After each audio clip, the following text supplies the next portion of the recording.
여러분 안녕하세요. 오늘 계속해서 우리가 아리스토텔레스의 철학을 공부해 보도록 하겠습니다. 우리는 지난 시간에 아리스토텔레스의 중용 사상에 관해서 공부를 해보았죠. 오늘도 그것과 관계해서 아리스토텔레스가 중용의 이 사상을 자신의 정치 철학과 관계해서 어떻게 이해했는지를 좀 설명해 보도록 하겠습니다. 여러분 잘 아시는 소크라테스, 플라톤, 아리스토텔레스는 폴리스에서 활동했던 사상가들이죠. 이제 폴리스라는 게 이제 있습니다. 보통은 이제 이 폴리스를 이거는 이제 도시국가 이렇게 번역하죠. 그 당시 이제 아테네라든가 스파르타라든가 테베라든가 이런 헬라스의 도시들은 도시이면서 국가였죠. 도시국가라는 것은 국가이면서도 도시의 규모를 가진 그러한 국가죠. 오늘날 도시국가라고 말할 수 있는 국가가 있나요? 아마도 제 머릿속에 떠오르는 한 국가가 있습니다. 싱가포르 같은 나라가 하나의 도시국가죠.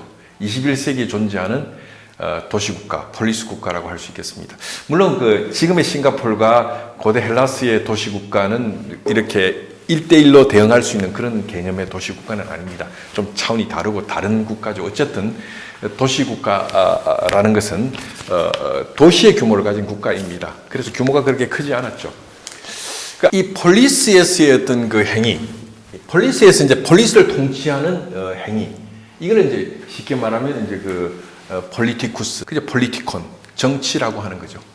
헬라스 말로 폴리티콘 정도로 말할 수가 있는 말인데 이것은 폴리스에서의 행위를 말하는 것입니다. 폴리스에서의 행위라고 했을 때 인간의 행위라는 것이 밥 먹고 잠자고 뭡니까? 또 똥 누고 오줌 누고 이런 것도 행위지만 여기서 특별히 이제 이 폴리티콘이라고 하는 것은 폴리스에서의 정치적 행위, 폴리스를 통치하고 다스리고 폴리스의 어떤 질서를 잡아가는 행위를 말하는 것입니다. 그래서 이러한 이 폴리스라는 말로부터, 이 도시국가라는 말로부터 오늘날의 독일의 폴리틱, 영어의 폴리틱스가 온 거죠. 그래서 사실은 이제 이 정치라는 것은 이 폴리스에서 일정 질서를 잡아가고 통치하고 다스리고 하는 일관된 행위를 총괄하는 그것을 우리는 정치라고 말했던 것입니다. 아리스토텔레스는 인간을 정치적 동물이라고 불렀죠. 예, 정치적 동물이라고 말했습니다. 그 말은 뭐냐면 폴리스에서 정치적 행위를 하는 어떤 생명체라는 사실입니다. 그래서 인간을 정치적 동물이라고 규정했던 거죠. 개나 고양이는 정치하지 않죠. 물론 개나 고양이도 무리를 지을 때는 그 중에 우두머리도 있고 하지만 인간처럼 구체적이고 입체적이고 전략적인 정치적 행위를 하는 동물은 없죠. 그래서 인간을 아리스토텔레스는 정치적 동물이라고 말했던 것입니다.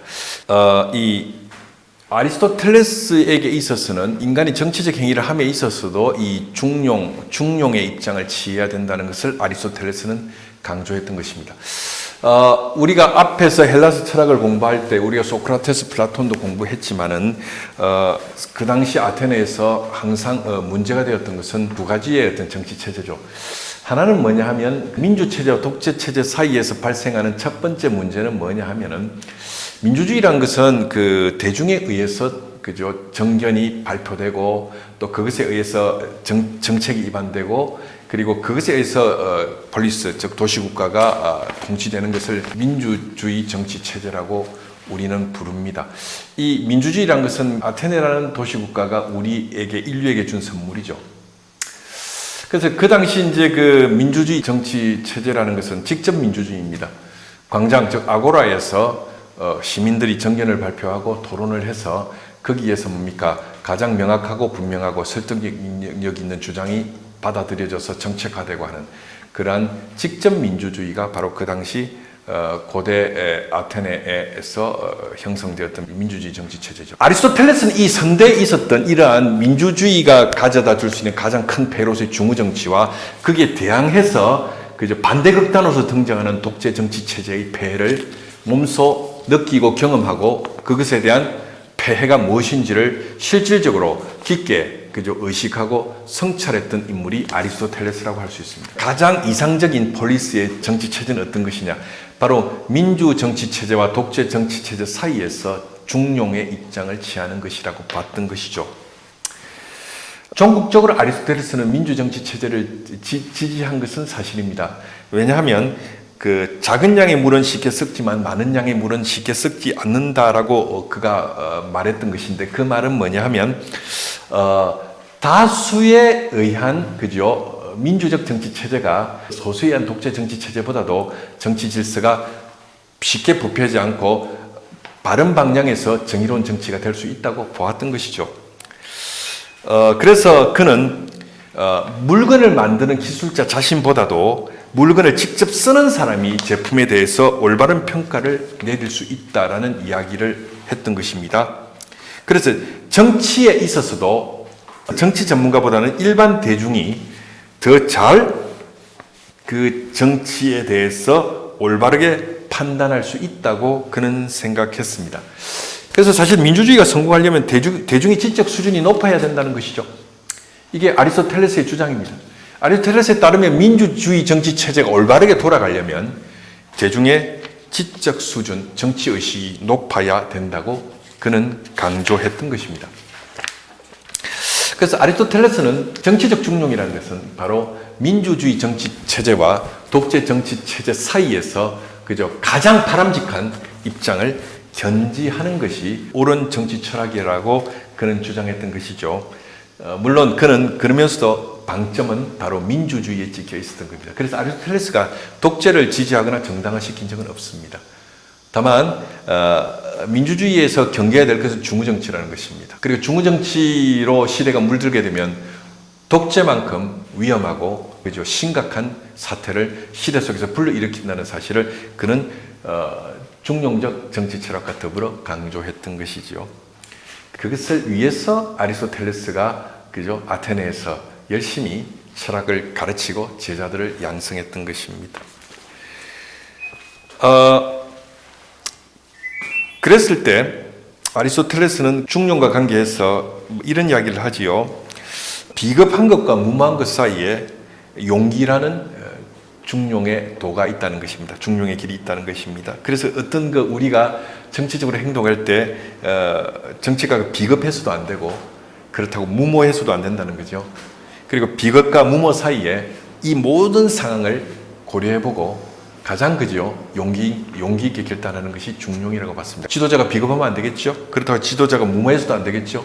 지도자는 용기가 있어야 되는 겁니다. 그래서 여러분 흔히들 그 중용하면 뭐 A와 B가 이렇게 뭐 극단적으로 대립할 때 중간에서 회색 분자처럼 이야기하는 것이 중용이라고 생각하는데 아리스토텔레스가 생각하는 중용은 그런 게 아니죠. 예.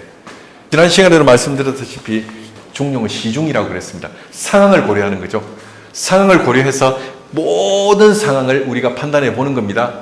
펜의 용도, 그죠? 펜의 어떤 그 가격, 또 펜과 관계해서 내가 앞으로 이 펜을 가지고 어떤 작업을 할 것이며 이런 모든 상황을 우리가 분석해 보고 나서 가장 적절한 가격의 펜을 사는 것이 중용이라고 말씀드렸습니다. 그것이 아리스토텔레스가 말하는 중용이죠.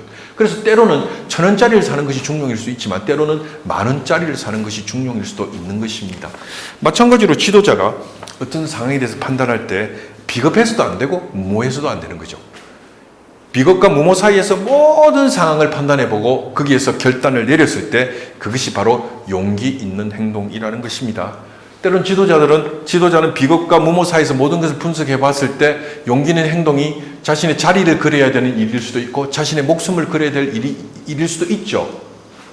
그랬을 때 그 모든 상황을 판단해보고 목숨을 걸어야 될 일에 목숨을 걸 수 있는, 그죠? 자리를 걸어야 될 일에 자리를 걸 수 있는 그러한 행동이 바로 지도자로서 용기 있는 행동이고 중용의 행동이라는 것이 아리스토텔레스의 주장이고 가르침이었던 것입니다.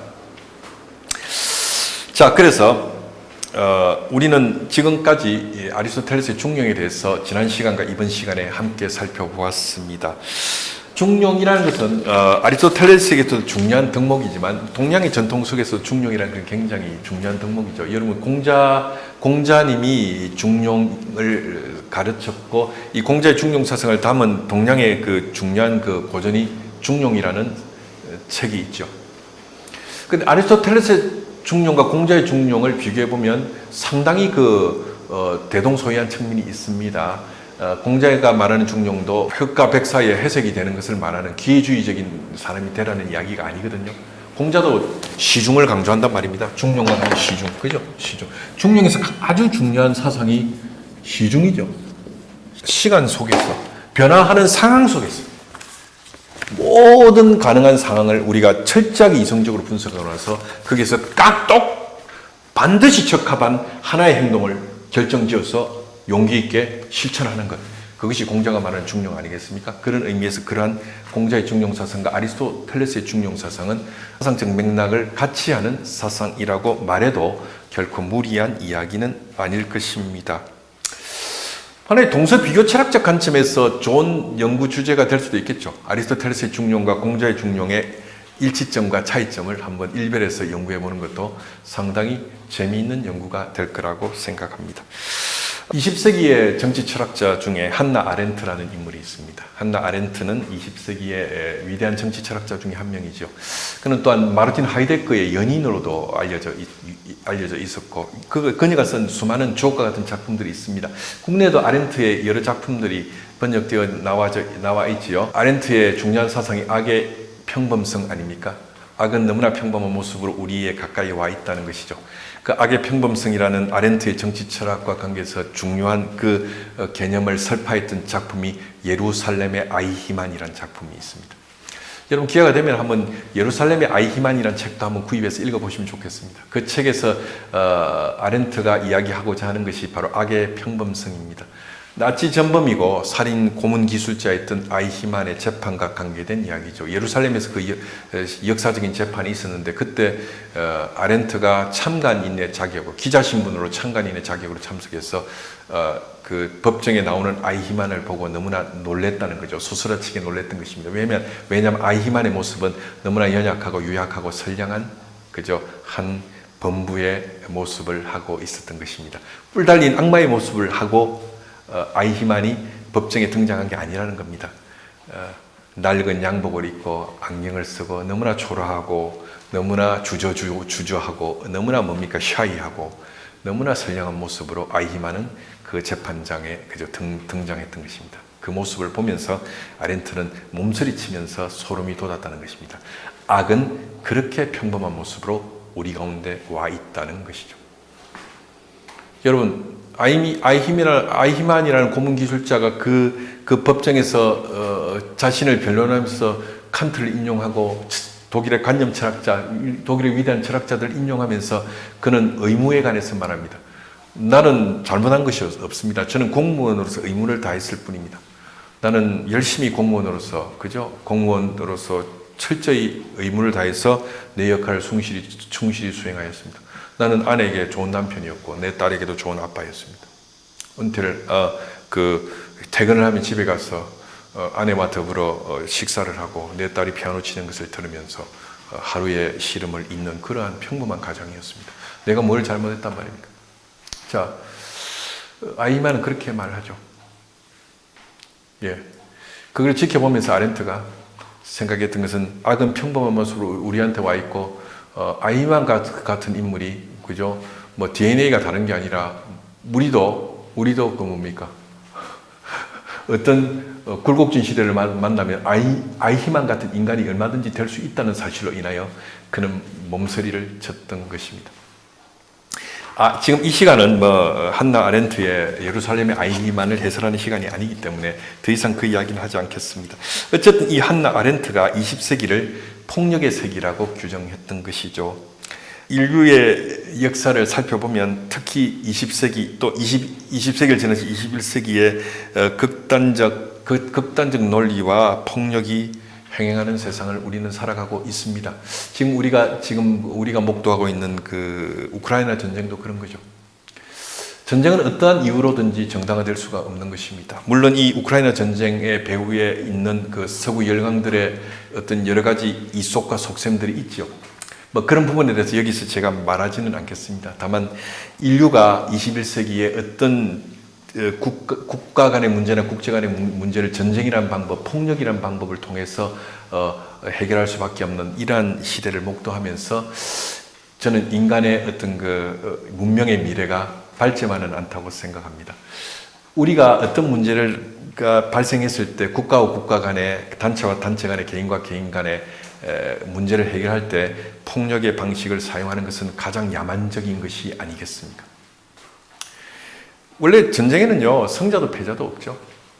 전쟁 속에서 가장 희생당하는 것은 전쟁을 주도하고 자행하는 그러한 권력자들이 아니죠. 그 전쟁 속에 있는 그 나라의 선량한 시민들, 국민들 아니겠습니까? 그런 말씀을 드리고 싶습니다. 그런 의미에서 오늘날도 여전히 이러한 폭력의 시대는 계속되고 있다는 것으로 인하여 제가 요즘 좀 그런 것을 생각하면 우울합니다. 그리고 그런 의미에서 아리스토텔레스가 이야기하는 중용의 사상을 좀 우리가 깊이 성찰해 보는 것은 의미가 있는 일이라고 생각합니다. 그런 맥락에서 아리스토텔레스의 중용 사상은 우리가 오늘날에도 곱씹어 보아야 되는 중요한 진리를 함의하고 있는 사상이라고 여겨집니다. 아리스토텔레스가 이런 말을 했지요. 한 마리 제비가 왔다고 해서 봄이 온 것은 아니다. 제가 좋아하는 그 가수 중에 매스 미디어에서 널리 알려진 가수는 아니지만 오랫동안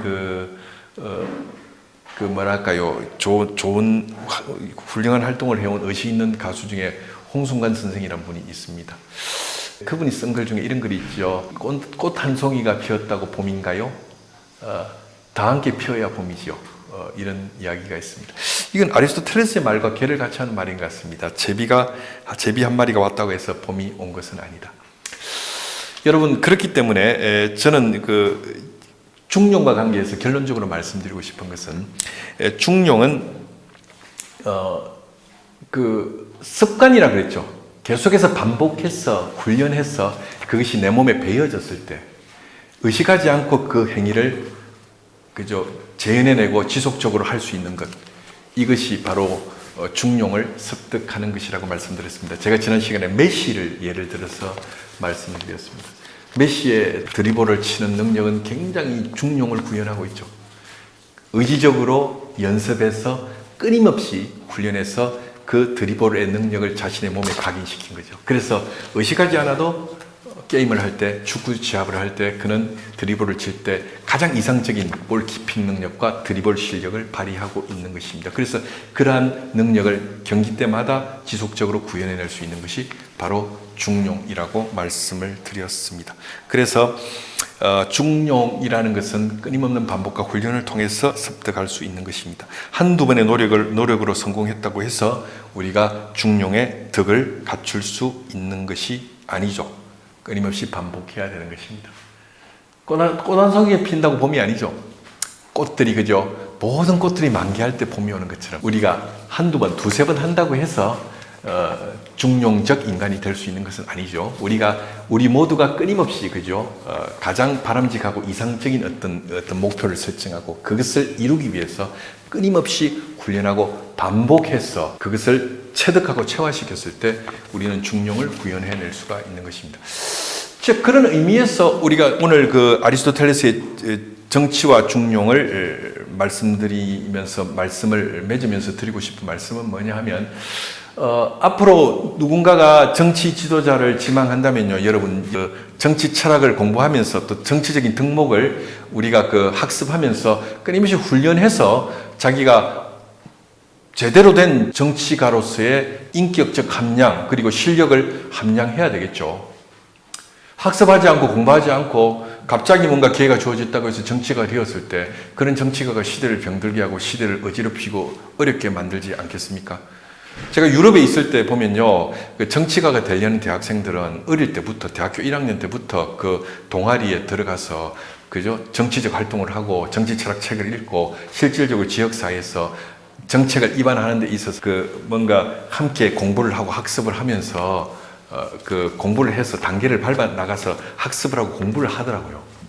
그렇게 해서 대학을 졸업하고 또 정당인이 되고 정당에서 또한 지역구를 맡아서 밑에서부터 여러 가지 단계를 밟아서 정치인으로 성장하는 것을 제가 유럽에서 보았습니다. 그러면서 제가 느낀 것은 정치가가 되려면 저렇게 단계를 밟아서 끊임없는 훈련과 학습을 통해서 정치가로서의 소양과 실력을 쌓았을 때 그 사람이 제대로 된 정치가가 될 수 있구나라는 것을 제가 그때 느낄 수가 있었습니다. 여러분, 오늘 강의를 마무리 지으면서 오늘 그 아리스토텔레스의 중용 사상과 정치의 관계를 살펴보았습니다. 결론적으로 말씀드리면 민주주의가 가져올 수 있는 가장 큰 폐로서의 중우 정치와 그리고 그 반대 극단인 독재 사회에서 이 양극단의 폐해를 상쇄시키고 그 사이에서 그죠? 다수에 의한 지적인 정치, 그것을 우리가 구현할 수 있을 때 중용적인 민주 정치 체제를 구축할 수 있다고 아리스토텔레스는 믿었던 것이죠. 그래서 대중이 지적으로 수준이 높아졌을 때, 대중이 엘리트가 되어졌을 때 이 민주주의 정치 체제는 중용적으로 작동할 수 있다. 그가 생각한 민주 정치 체제의 이상향은 그런 것이었습니다. 자, 오늘 저는 여러분들에게 아리스토텔레스가 생각했던 중용의 철학과 정치에 관해서 잠시 말씀을 드렸습니다. 오늘 강의는 여기까지입니다. 여러분 강의를 경청해 주셔서 감사합니다. 저는 다음 시간에 아리스토텔레스의 행복론을 가지고 여러분을 찾아뵙도록 하겠습니다. 고맙습니다.